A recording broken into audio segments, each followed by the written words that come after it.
Welcome back to another exciting episode of Inside Learning. तो आज हम बात करने वाले हैं केमिकल इक्वेशंस पे, how to balance chemical equation. आज की वीडियो देखने के बाद किसी को भी केमिस्ट्री बिल्कुल भी मुश्किल नहीं लगने वाली, क्योंकि वो खुद से केमिकल इक्वेशंस भी बना पाएंगे और उनको बैलेंस भी कर पाएंगे। तो ये वीडियो आपने अंत तक जरूर देखनी है। What is chemical equation? सबसे पहले इसकी डेफिनेशन पढ़ लेते हैं। A chemical equation is the symbolic representation of a chemical reaction in the form of symbols and formula where in the reactants are given on the left side and the products on the right side.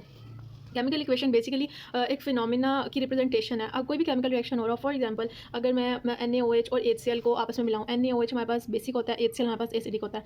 जब इन दोनों reactants को मैं मिलाऊंगी और as a result कोई ना कोई product तो बनेगा। आपको एक एग्जांपल देती हूँ। जैसे अगर आप अपने ग्लास में कोई भी शरबत बनाते हैं, ठीक है, उस ग्लास के अंदर सबसे पहले आप पानी डालते हैं और फिर उसके अंदर चीनी डालते हैं और फिर अपना जो भी आपका शरबत होता है वो वाला सीरम डालते हैं। तो वो जो आप शरबत डाल रहे हैं, सीरम और आपकी चीनी और आपका पानी, ये तीनों चीज़ें क्या हैं? आपके रिएक्टेंट्स हैं, जिनको मिला के आप अपना फाइनल प्रोडक्ट बनाने वाले हैं अपना शरबत पीने के लिए। और ये तीनों चीज़ें आपकी रिएक्टेंट हुई और वो जो शरबत एक पूरा ग्लास में बन गया, जब इसके अंदर सारी चीज़ें घुल गई हैं और आप वो पी सकते हैं, उसको हम कहेंगे प्रोडक्ट।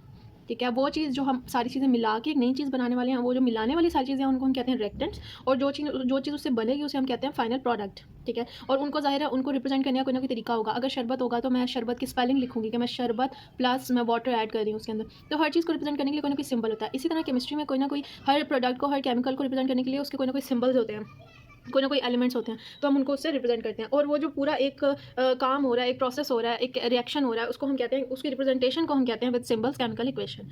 तो वो भी आपको अच्छी तरह समझ आ गया हो गया कि केमिकल इक्वेशन बेसिकली है क्या चीज़। रिएक्टेंट्स, जो चीज़ें हम यूज़ करके कुछ फाइनल बनाने वाले हैं, वो रिएक्टेंट्स कहलाएंगी, और प्रोडक्ट जो फाइनल बनेगी उनका एक इक्वेशन में लिखा जाना हम कहते हैं केमिकल इक्वेशन। एग्जाम्पल देख लेते हैं नीचे। यहाँ पे आप देख सकते हैं कि यहाँ पे रिएक्शन हुआ है N2 + 3H2, नाइट्रोजन का, हाइड्रोजन का, इन दोनों का रिएक्शन करवाया है 500 ATM प्रेशर के अंदर, और साथ साथ कंडीशन क्या दिया, एक कैटलिस्ट दिया Fe2O3 + 1000 डिग्री सेल्सियस का टेम्परेचर। तो हमारे रिजल्ट में क्या बना है? अमोनिया। ये रिएक्शन आपस में जिन दो रिएक्टेंट्स के दरमियान हो रहा है, जिन दो एलिमेंट्स के दरमियान हो रहा है, उन्हें हम क्या कहते हैं? रिएक्टेंट्स। ठीक है, क्योंकि ये दोनों मिलकर ये प्रोडक्ट बना रहे हैं, तो इनको क्या कहेंगे? रिएक्टेंट्स। ये क्या है? N क्या है? Element symbol. किसका सिंबल है? नाइट्रोजन का N। और 2 क्या है? Number of atoms. ये याद रखना बहुत ज़रूरी है आपको। जो मेन मैंने यहाँ दिखानी है चीज़ वो ये है कि आपने ये देखना है नंबर ऑफ एटम्स। ये जो एलिमेंट के आगे नीचे राइट साइड पर कॉर्नर में लगा होता है ना, अगर कोई भी काउंटिंग लगी होती है, इसको हम कहते हैं नंबर ऑफ एटम्स, कि टोटल नाइट्रोजन कितने हैं। ठीक है, और अगर कोई चीज़ इस तरह कैपिटल में 1 2 3 की कोई भी, मतलब 3 है, 2 है, 4 है, 1 है, वट एवर इट इज़, अगर वो बिल्कुल एलिमेंट के साथ लगा हुआ है, उसको कहते हैं नंबर ऑफ मॉलिक्यूल्स। ठीक है, जो आगे लगा होता है वो नंबर ऑफ एटम्स होता है, जो राइट साइड पे लगा होता है उसको हम क्या कहते हैं? लेफ्ट साइड पे लगा होता है नंबर ऑफ मॉलिक्यूल्स। आगे चल के ये चीज़ आपने याद रखनी है, क्योंकि यही आपके बैलेंसिंग ऑफ इक्वेशन में आपको हेल्प करेगी। उसके बाद जब हमारा फाइनल प्रोडक्ट बना है, उसके अंदर आप देखें, अब आप यहाँ पे मुझे खुद बताएं, ये जो 3 लगा है ये किसके साथ है? N के साथ कि H के साथ? ये वाला जो 3 लगा है ये H के साथ लगा है। ये 3 क्या चीज़ बता रहा है? Number of atoms. इसका मतलब इन सारों में नंबर ऑफ एटम्स हाइड्रोजन के कितने हैं? 3। ठीक है, लेकिन क्योंकि यहाँ पे 2 लगा है तो 3 2 ज़ा 6, हाइड्रोजन कितने हो गए? 6 हो गए फाइनल प्रोडक्ट में। इसी तरह ये जो यहाँ पे 2 लगा है, 2 क्या रिप्रेजेंट कर रहा है? ये रिप्रेजेंट कर रहा है नंबर ऑफ मॉलिक्यूल्स के। टोटल मॉलिक्यूल्स जो है वो 2 हैं, लेकिन हाइड्रोजन जो है वो एक मॉलिक्यूल में 3 है। ठीक है, अगर यहाँ 2 ना होता फिर हाइड्रोजन 3 ही रहते, और ये एक ही मॉलिक्यूल है तो यहाँ पे नाइट्रोजन भी एक ही होता। लेकिन क्योंकि अब यहाँ 2 लगा है तो इसका मतलब नाइट्रोजन कितने हैं? 2 क्या रिप्रेजेंट कर रहा है? Number of molecules. जैसे अगर मैं यहाँ लिखूँ तो 2 हमारा क्या रिप्रेजेंट कर रहा है? नंबर ऑफ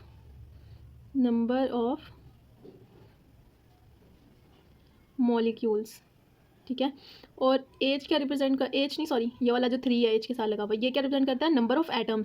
तो एटम किसकी यहाँ बात हो रही है? हाइड्रोजन की। एन के साथ तो नहीं लगा ना, हाइड्रोजन के साथ लगा है नंबर ऑफ एटम्स। ठीक है, तो 3 का रिप्रेजेंट कर रहा है नंबर ऑफ एटम्स और 2 के रिप्रेजेंट कर रहा है नंबर ऑफ मॉलिक्यूल्स। अब ये किसी एग्जांपल हो गई। यहाँ तक आपको ये पता होना चाहिए कि रिएक्टेंट्स क्या होते हैं, प्रोडक्ट्स क्या होते हैं, कंडीशंस क्या होती हैं। कंडीशंस कैटलिस्ट भी दे सकते हैं, टेम्परेचर भी जितना मर्जी रख सकते हैं, जिस कंडीशन में भी जोन सा वाला रिएक्टेंट्स जो है वो रिएक्ट करें उनको वो वाला ही टेम्परेचर चाहिए। प्रेशर 500 ATM है, किसी के लिए 1000 होता है, किसी के लिए होता ही नहीं है। तो ये तीनों तो कंडीशन हो गई। ठीक है, ये जो मैंने ब्रैकेट के अंदर जी लिखा है इसका मतलब है गैस। एल होता है लिक्विड फॉर्म, एस होता है सॉलिड फॉर्म। ठीक है, और उसके अलावा आपको ये बताना चाहिए रिएक्टेंट्स, प्रोडक्ट्स, कंडीशंस। अब आपको जो मेन बात पता होनी चाहिए ना वो ये कि यहाँ पे जो अगर काउंटिंग लिखी हो 3 4 5 6 7 8 उसका क्या मतलब है, और अगर एलिमेंट के बिल्कुल लेफ्ट साइड पे बड़ी करके लिखी हो तो उसका क्या मतलब है। इन दोनों में आपने डिफरेंस करना है। आगे अब हम चलते हैं और हम कुछ इक्वेशंस की बात करते हैं जिनको हम बैलेंस करेंगे। यहाँ पे हमारे पास मीथेन गिवन है और क्लोरीन गिवन है।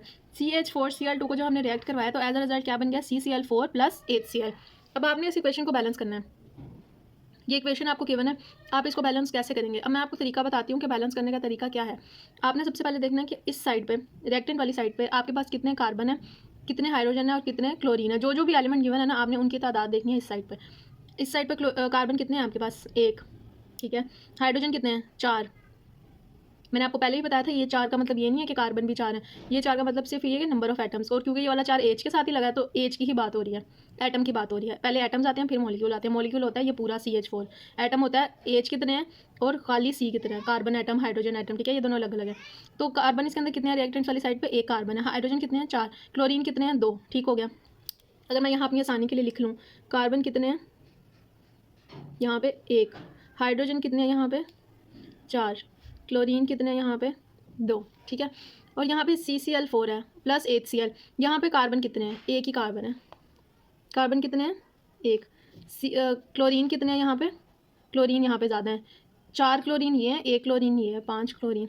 हाइड्रोजन कितने हैं 1, इसका मतलब ये दोनों साइड्स बैलेंस नहीं है। यहाँ पे कितने कार्बन है, एक, यहाँ पे एक कार्बन, यहाँ पे हाइड्रोजन 4 है, यहाँ पे हाइड्रोजन 1 है, यहाँ पे क्लोरीन 2 है, यहाँ पे क्लोरीन 5 है। इसका मतलब यहाँ पे कोई ऐसा चेंज मुझे करना पड़ेगा कि ये दोनों साइड जो है वो क्या हो जाए, एक दूसरे के बैलेंस हो जाए। अब वो चेंज क्या हो सकता है, यहाँ पे क्या ऐड करूँ, यहाँ पे क्या इस साइड पर ऐड करूँ कि ये दोनों एक दूसरे के इक्वल हो जाए। बेसिकली केमिकल इक्वेशन का बैलेंस है ही ये चीज़ कि आपने दोनों साइड्स के जो नंबर ऑफ एटम्स हैं उनको इक्वल करना है। अगर मैं यहाँ पर लगा दूँ 4, तो अब यहाँ पे कितने क्लोरीन हो गए हैं, 4 2 जब भी यहाँ पे कोई काउंटिंग में से कुछ भी यहाँ पे डिजिट लगता है तो वो आगे वाली जो एटम की नीचे दी हुई नंबर ऑफ एटम्स हैं वो इससे मल्टीप्लाई हो जाएंगे। तो अगर मैं 4 को 2 से मल्टीप्लाई करूँ तो क्या बनेगा, 2 4 8, ठीक है। तो अगर मैं यहाँ पे कर दूँ 8, कि मैंने यहाँ 8 कर दिया, तो अब तो यहाँ पे तो क्लोरीन 5 थे लेकिन यहाँ पे 8 हो गए। अब इसका मतलब मुझे यहाँ पे कुछ ऐड करना है, क्योंकि यहाँ हाइड्रोजन भी तो 4 हैं, तो यहाँ पे भी मुझे कुछ ना कुछ ऐसे करना है जिसकी वजह से हाइड्रोजन जो है वो यहाँ पे 4 हो जाए। तो अगर मैं इसको ऐसे कर दूँ, क्योंकि आप रिएक्टेंट्स के नंबर ऑफ एटम्स हैं उनको आप चेंज नहीं कर सकते, आप उनको ऐड बढ़ा जरूर सकते हो लेकिन आप उनको कम नहीं कर सकते। अगर आपके पास यहाँ 4 हाइड्रोजन थे तो अब आप यहाँ यूँ नहीं कर सकते कि CH आप लिख दो, CH का रिएक्शन Cl2 के साथ करा दो, ऐसा नहीं कर सकते। आप सिर्फ एटम की तादाद बढ़ा सकते हो, कम नहीं कर सकते। तो आपने इन दोनों को किसी ना एक पॉइंट पर लेके आना है। अब अगर मैंने यहाँ 4 लिख दिया तो अब इस साइड पर प्रोडक्ट वाली साइड पर हाइड्रोजन कितने हो गए हैं 4, तो अब मैं यहाँ लिख सकती हूँ कि ये 4 हाइड्रोजन हो गए। और यहाँ पे वो क्लोरीन कितने हो गए हैं 4, और यहाँ पे क्योंकि 4 नंबर ऑफ मॉलिक्यूल्स को रिप्रेजेंट कर रहा है तो हाइड्रोजन भी 4 है और Cl भी 4 है। तो यहाँ पे Cl कितने हो गए 8, तो अभी 8 Cl हो गए और यहाँ पे 8 Cl। अब आप मुझे बताओ ये दोनों साइड इक्वल हो गई हैं, C भी एक है, कार्बन दोनों साइड पे एक है, हाइड्रोजन दोनों साइड पे 4 हो गया और क्लोरीन दोनों साइड पे 8 हो गया। बेसिकली आपने करना ये होता है कि जैसे जैसे आप ज़्यादा प्रैक्टिस करेंगे आपको ये समझ आते जाएंगे। आपने करना यह है कि आपने अपनी रिएक्टेंट वाली साइड के जो एटम है ना उनको प्रोडक्ट वाली साइड के जो एटम है उनके इक्वल करना है। उसके लिए आपको किसी भी साइड पर ना कम नहीं कर सकते एटम, आपने बढ़ाने ही है, बढ़ा के आप उनको कैसे बैलेंस करें यहाँ पे है। तो ये बहुत सिंपल सा है। यहाँ पर आप देखें इस साइड पर हाइड्रोजन कितने हैं, ये क्या चीज़ है, ये क्या रिप्रेजेंट करता है, ये वाला digit number of atoms.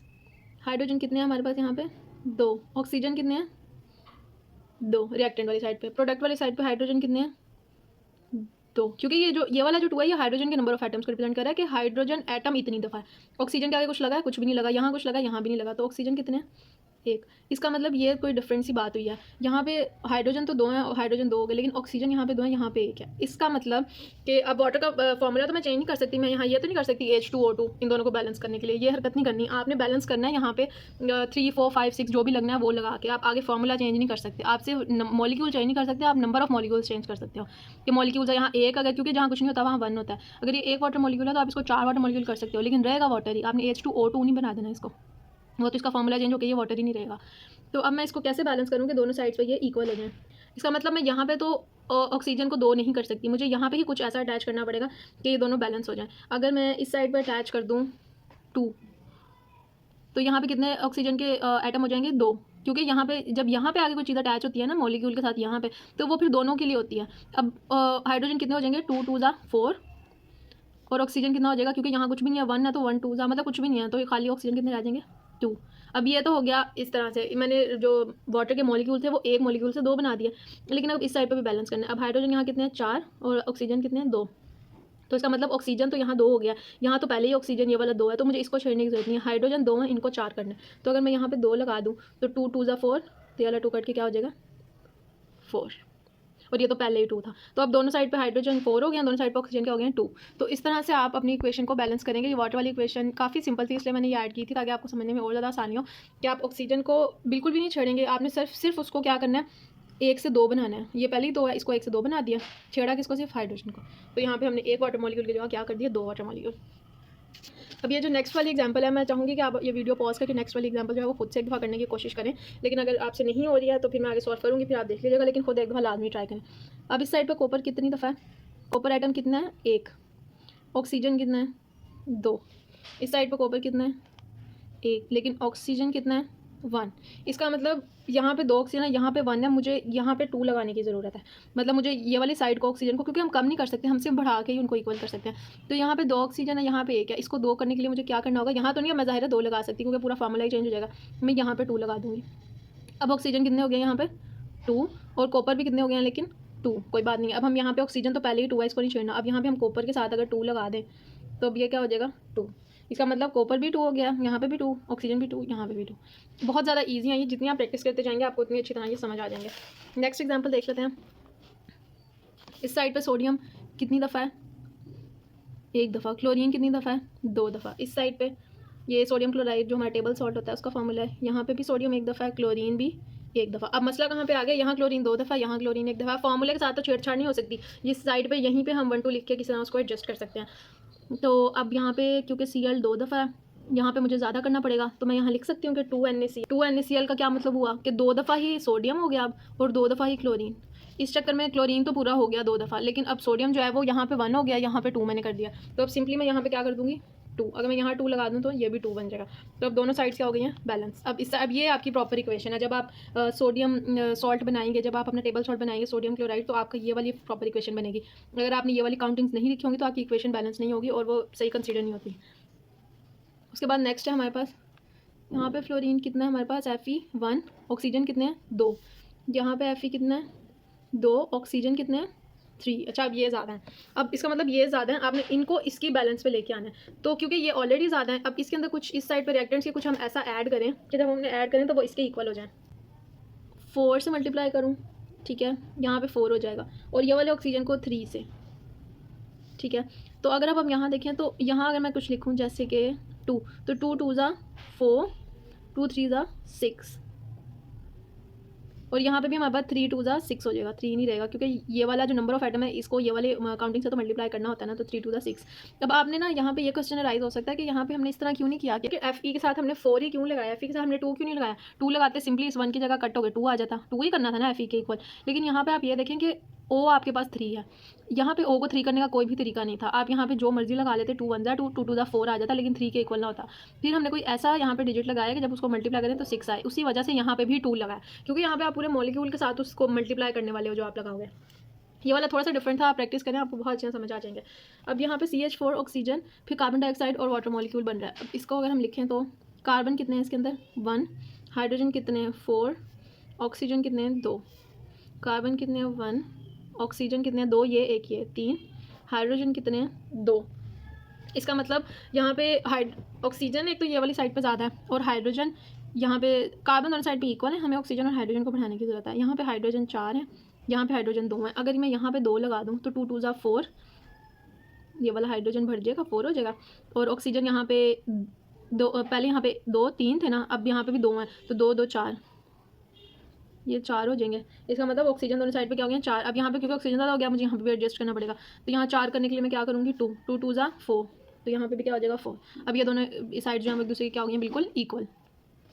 Next example कर लेते हैं, एल्यूमिनियम प्लस H2SO4। ये थोड़ा सा डिफरेंट है, कॉम्प्लिकेटेड बिल्कुल भी नहीं है ईजी, लेकिन आपने इसको समझना है। Al यहाँ पे कितने हैं, एल्यूमिनियम कितने हैं 1, हाइड्रोजन कितने हैं, हाइड्रोजन ये बताएगा कि हाइड्रोजन कितने हैं, अगर यहाँ 2 होता तो 2 से वो मल्टीप्लाई हो जाता, फिलहाल कुछ नहीं है, तो ये हाइड्रोजन कितने हैं 2, सल्फर कितना है, देखें तो Al कितने हैं 2, SO4 कितने हैं, ये ब्रैकेट के बाद क्या लिखा है SO4, ब्रैकेट के बाद क्या लिखा है 3, तो SO4 कितने हैं 3, हाइड्रोजन कितने हैं 2। अब अगर दोनों साइड्स पे देखा जाए तो Al जो एल्यूमिनियम जो है वो इसमें 2 है, इसमें 1 है, हाइड्रोजन दोनों साइड्स पे इक्वल है।